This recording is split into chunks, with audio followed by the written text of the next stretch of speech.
Welcome back to Invitation Only. I am your host, Party Never Ends. My next guest is a neighborhood hero. As the owner of a natural herbs and medicine store called the Alkaline Hour, his goal is to educate and heal his community from within. And he doesn't stop there. Taking it a step further, he frequently uses his voice at town hall meetings as a local politician to bring awareness to real community issues. When we talk about making a difference, we cannot fail to mention my guest, Mr. Davante D. Peters, who has invited us into his shop today.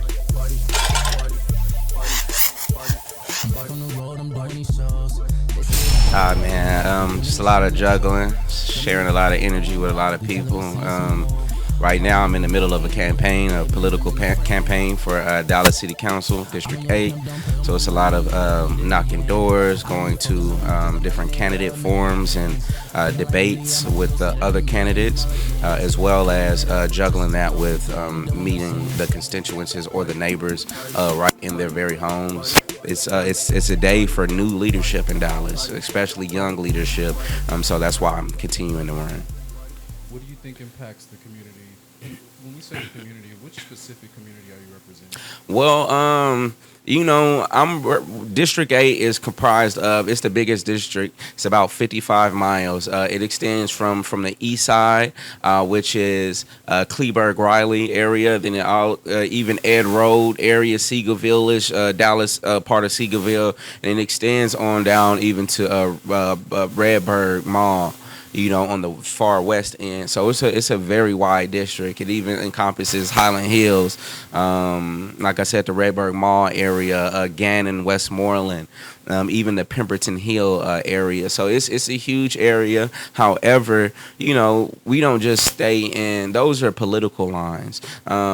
We shop and we have family in other districts. So for me, I'm looking to get respect for the whole southern sector. Even though I'm representing District 8, I want the whole southern sector of Dallas to be respected, to have development in institutions like Plano or like Allen or, the far north side of our city. We want that growth here. We just don't want to be pushed out. And with the current Forward Dallas plan, the current plan that the city and its partners are developing for the future of Dallas, it just doesn't look like they're writing us in that plan. So that's why I'm coming down and I'm representing.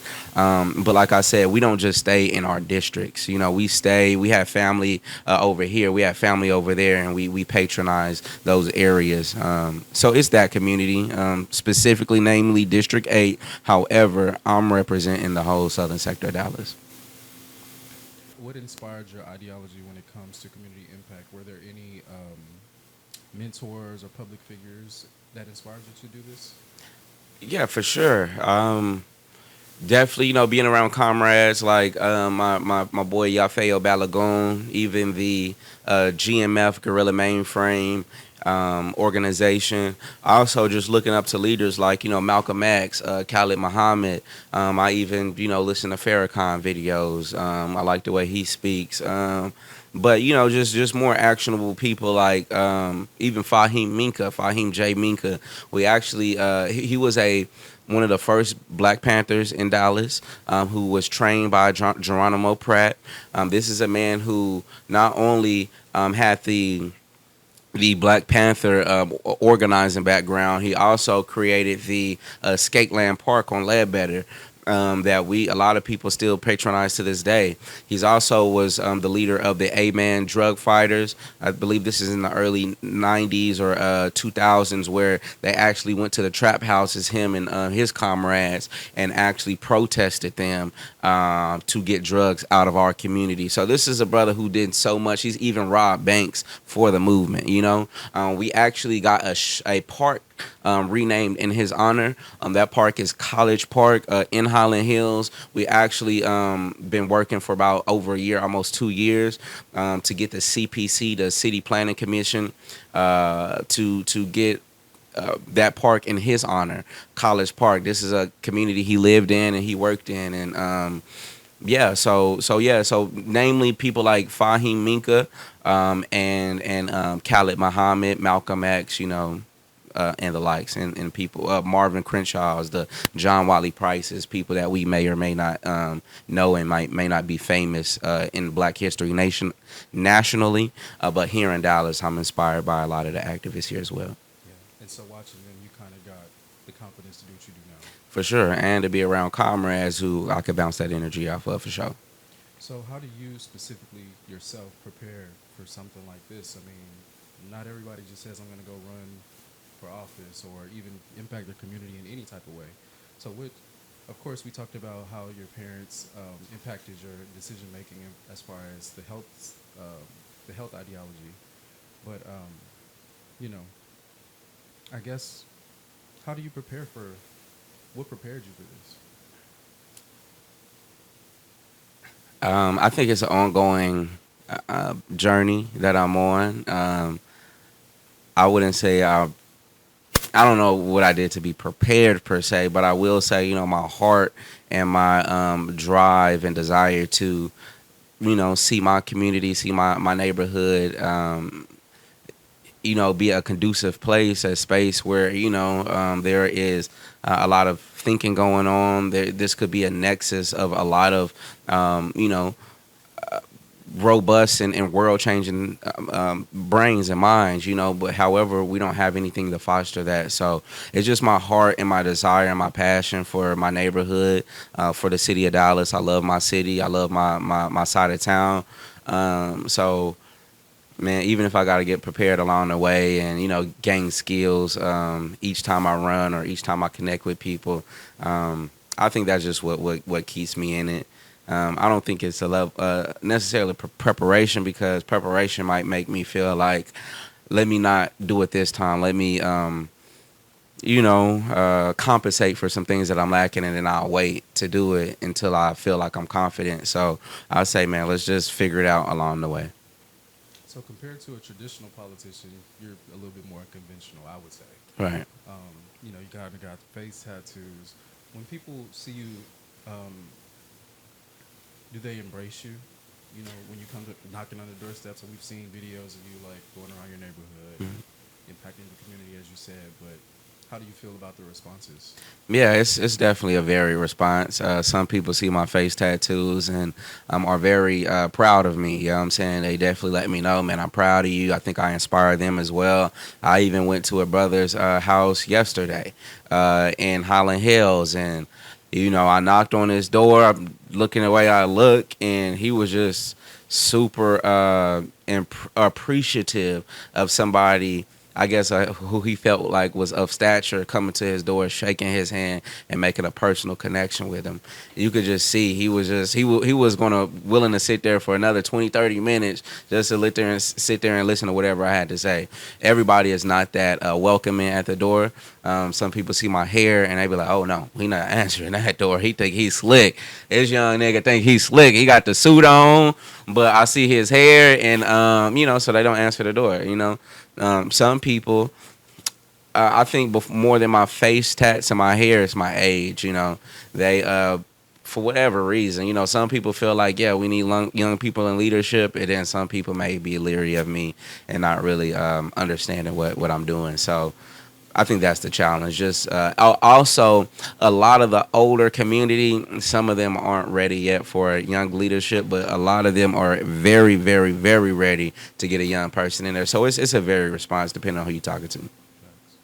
And I think we're seeing a lot of this in politics, where the person who is the champion doesn't exactly look like what you expect them to.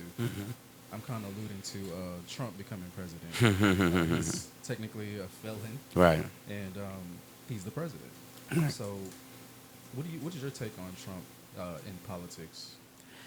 Man, I feel like, focus more on the local things. yeah, I definitely focus on the local things. I think we all should, definitely vote local. People will stop being your friend because of who you voted for nationally, but you don't have to have any local participation. They'll still be your friend. There's no recourse or accountability for that. However, Trump, I have mixed emotions, or mixed opinions. However, I do feel like he's in a position to where he's making us, just like when he first got into office, he's making black people stick together. And we know, we're reminded that we're black, and we have to get our victory outside of the White House or outside of the office.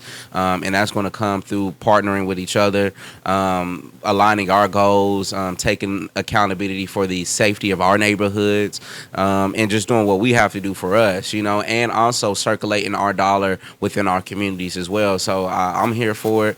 I know a lot of people are in fear about how he's running the office, but I feel like fear is not the emotion that we should be moving in. We should be moving in understanding. And also just at the end of the day, just recognize that, in my opinion, this country has never been for us. So he's not doing anything that any president, in my opinion, they've never been for us, So I don't see why we're crying now. But I do believe, it's a time that we got to stick together, even with the boycotts, the boycotting of the people that took away from the DEI, or the companies that took away with the DEI initiatives. Yeah, but I don't think that's our fight either. I feel like we need to circulate our dollar in our communities, patronize our businesses, and namely the businesses that are seen giving back to the community, not just a business just because they're black. You know what I'm saying? I don't agree with that. I agree with supporting black businesses that give to the community. So you also, of course, you do the rap music. Hmm. How does that fit in regards to you being an aspiring politician and a health guru? Is rap music how you reach your community, or? Yeah, rap music is definitely like a catalyst. It is a bridge that connects me to my culture. So first and foremost, I feel like hip hop is our culture. You have other ethnic groups and races that express themselves in their cultural art forms. Hip hop or rap music is ours. So I am expressing myself through my cultural art form. However, from a commercial standpoint, and just a mass, just from a commercial standpoint, I feel like this is a bridge to connect with members of my community. It's also a way that I can put messages in a way where people actually listen to it, because a lot of times they don't want to hear just straight talk. They want to be entertained. So my music has messages in there that when you listen to it, you'll feel where I'm coming from. But in addition to that, I feel like hip hop has opened the doors for a lot. Even in the corporate America, they utilize our music to connect with certain audiences, or to invoke certain emotion and certain behaviors. And for me, how it connects with the health and the politics, it's just an extension of who I am. So all this is an extension of who I am. So, I'm not trying to be like a gimmick artist. I'm not trying to have like a mix my politics and rap about politics, or rap about herbs and health, even though I do have a couple songs like that. But I'm just being my authentic self. And yeah, I guess where it intersect. We kind of touched on this a little bit already, but why is representation important in politics? Well, yeah, that's what the politician is for. They're supposed to. You elected them to represent you and take your issues to City Hall, not for them to be buddy with all the directors and the presidents of this and that. Yeah, they're not supposed to be orchestrating together in cahoots against your issues when you voted them and to protect your issues. So yeah, we need representation. I feel like we have blight in our community, and we have blight in our community, and the dilapidation of our homes is because of the lack of representation. Yeah, we have somebody that we elected in there, but they're going in there and they're shucking and driving. They're doing backdoor deals. They're getting their friends in, and they're investing in projects that doesn't have the community at the center of it. They're getting cool with the developers, and ushering in gentrification without protecting us that have been here, our grandmothers, our grandfathers that have been here for a long time. There's no real protections for them. So and that all depends on our representation. Also, the companies that we have, the businesses that we have in our neighborhoods, the jobs we have, we can apply to, don't exist in our neighborhood because of the representation is not trying to bring them here. They're not advocating for us. So basically, having a representative is important because when you have a real representative, they're supposed to be your advocate, and if you don't have that, then your issues are not being met. Um, so let's switch gears a little bit back to the Alkaline Hour. We're sitting here in your shop. How does that feel? You just having your own shop in your hood, Yeah. impacting the community. Yeah, hey man, it feels good. It feels good. It feels great when I hear people's testimonies. How did you come up with this brand, the Alkaline Hour, and why is an avocado your logo? Great question. I started in 2016 when I was on a health journey, when I was trying to change my health narrative. I was filming. It was started as a vlog. I was filming like different recipes, different skin and hair care techniques, and it just eventually grew into a community that was on the same journey. And I eventually expanded my products and the food that I offered, and it just eventually became this because of how many people needed the same thing and were on the same journey and couldn't really find access to this stuff. Yeah, and you do have a pretty, pretty large sized community right now. Yeah, Check yeah. out the Alkaline Hour if you have not. Which of your products do you feel is essential when it comes to healing the body, and why? For sure, the herb called sarsaparilla. It is high in iron. Excuse me. Our community definitely needs high iron. A lot of us are anemic. A lot of us, chew on the ice or have issues of the blood or sickle cell issues that can be supported or mitigated by, natural plant-based iron. A lot of us are on the iron ferrous sulfate pills. This is not natural iron. You can just get sarsaparilla and get that straight drop. You know what I'm saying? It's a blood purifier. It's a skin booster. The sisters that need their skin to glow, all they got to do is sip on some sarsaparilla. You see what I'm saying? But iron fluorine, which is plant-based iron, is necessary for healing.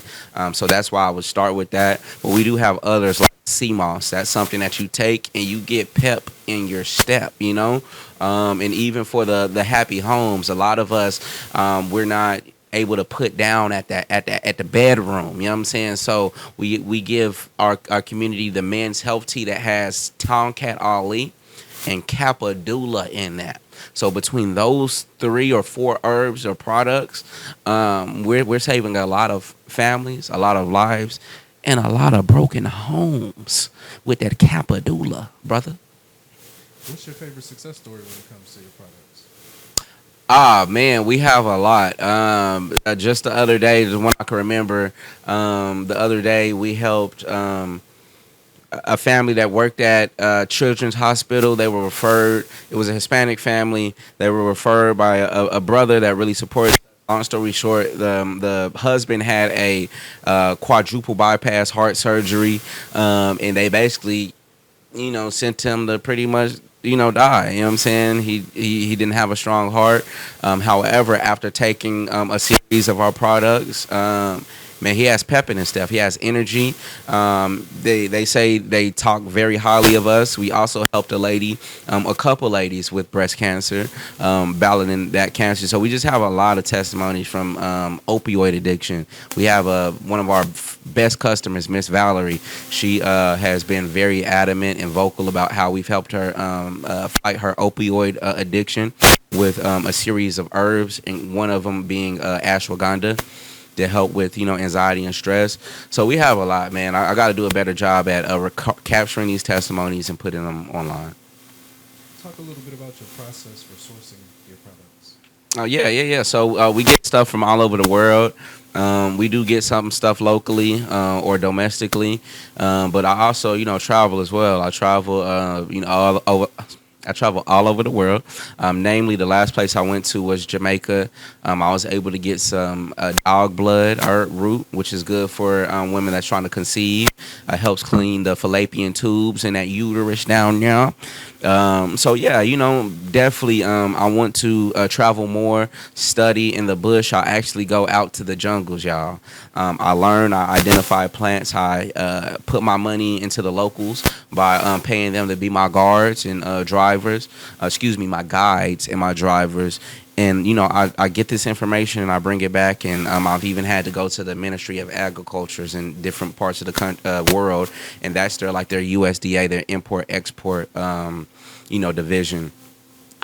So yeah, I went through that whole process to import herbs from places like Jamaica or Mexico and things of that nature. You're very hands on with this for sure. Yeah, man, gotta be. I wish I had a twin, but Oh, trust me. You posted on social media that chlorophyll daily routine. Oh yeah, oh yeah, oh What yeah. else do you take daily? Man, sea moss. I take the sarsaparilla.